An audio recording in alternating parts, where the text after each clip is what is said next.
Imagerie médicale, chirurgie, endoscopie, cette clinique d'Abu Dhabi est équipée des meilleurs appareils pour soigner ses patients.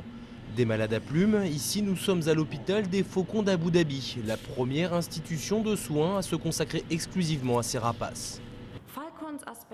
Les faucons ont une place spéciale dans la culture d'Abu Dhabi et des Émirats arabes unis.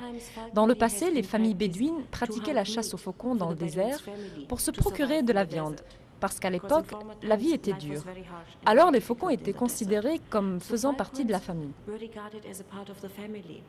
Aujourd'hui, les Émiratis ne pratiquent plus la chasse que pour le loisir et ce sont essentiellement les familles fortunées qui possèdent des rapaces. Car un faucon peut coûter jusqu'à 30 000 $. Les propriétaires sont donc aux petits soins avec leur animal de compagnie. Ils viennent ici, ils nous apportent leurs animaux pour que nous les mettions dans des salles de quarantaine. On les garde à l'isolement, on vérifie qu'ils n'ont pas de maladie. S'ils sont en bonne santé, on les redonne à leurs propriétaires.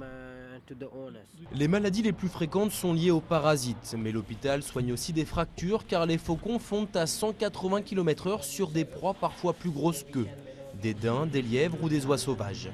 Le savoir-faire de l'hôpital attire des propriétaires de faucons du monde entier.